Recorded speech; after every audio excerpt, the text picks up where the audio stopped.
Okay, so Assalamu alaikum and hello everyone. I am Azman Sari. I welcome you all to the session, the cross-border learning program named Urban Jam, initiated by Vanita Shetty, the convener of Placemaking India. And I'm very nostalgic today because last year around this time, exact this time, I was preparing to present on Lahore as a speaker. And since then, I'm here as a co-host from Placemaking Pakistan initiative. So yeah, it's very nostalgic and very exciting as well.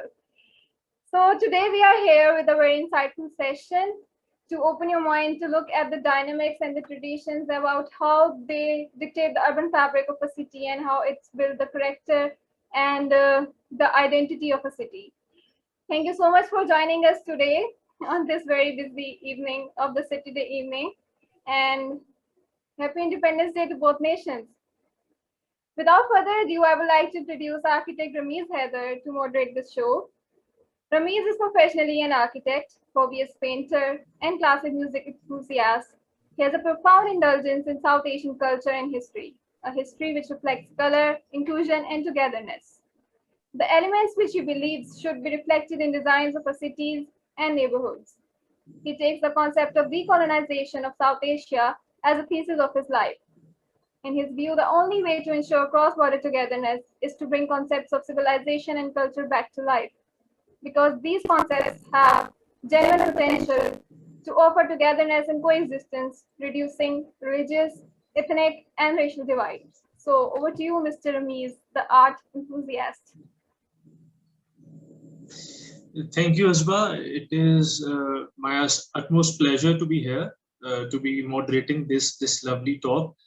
And the topic of today's webinar, it is also something that should be very close to our hearts. The festivals in placemaking, because these very festivals actually constitute the culture of the entire Southeast Asia and the subcontinent. And what's marvelous about these festivals is that they have existed and they have thrived for centuries. Some even happening for about more than 8 centuries.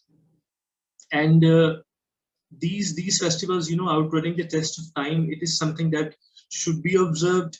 And I'm really glad that I am today a part of this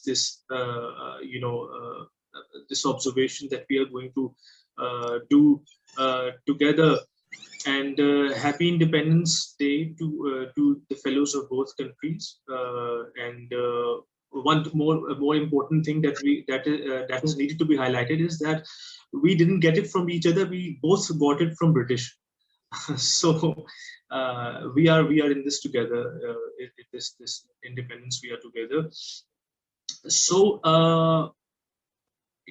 if I reflect a little on today's talk, when we talk about festivals, when we have talked about how they have thrived the test of time, or survived the test of time, we need to understand the phenomenon of their happening.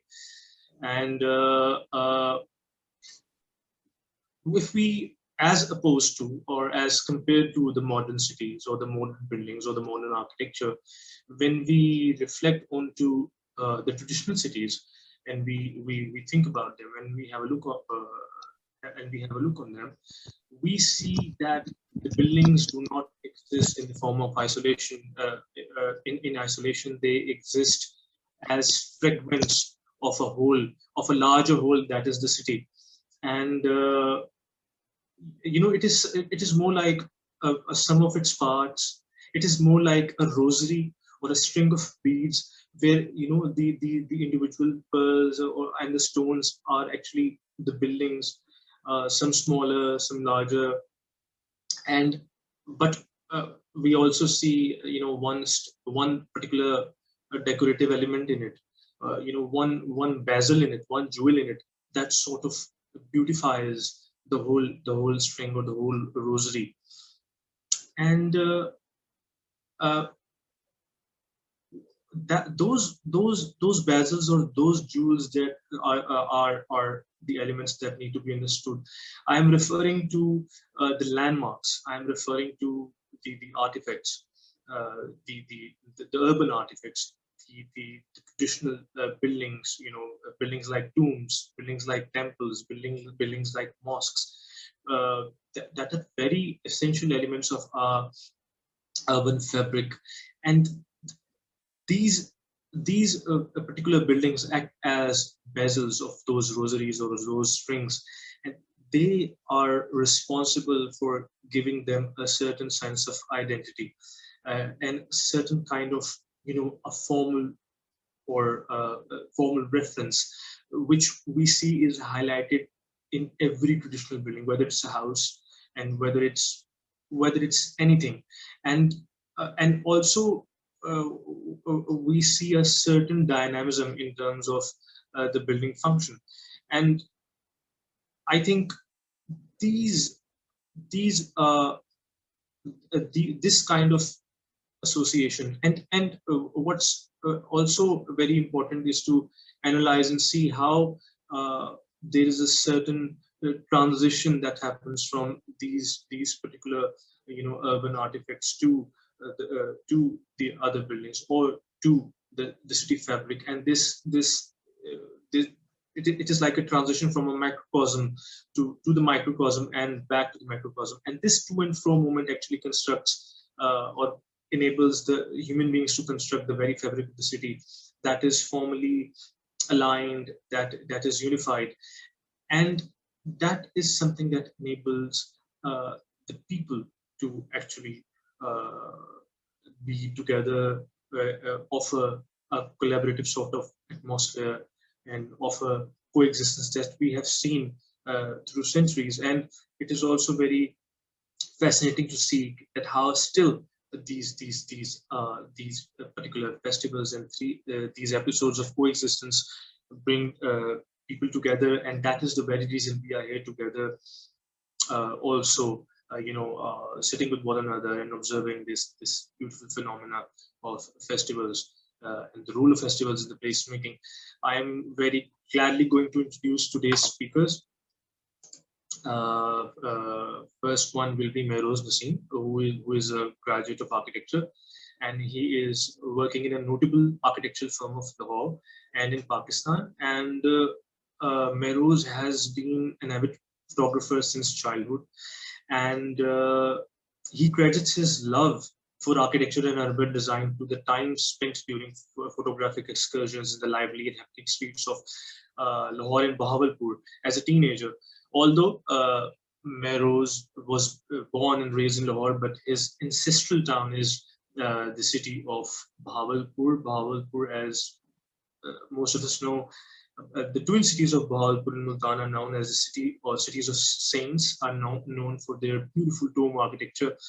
And there are several tombs attributed to saints, which you know which spread peace and the message of unity in different timelines, and how they still are able to bring about uh, you know festivals and togetherness of the residents, or to the people all around the world. And Mehroze also, his thesis, architectural thesis project was reimagining the urban voids, a critical case of abandoned railroads. And that sort of gave him a chance to observe and study the overlapping concepts of social housing, placemaking, urban regeneration, and the political and economic factors that contribute towards the urban design. And our next speaker, uh,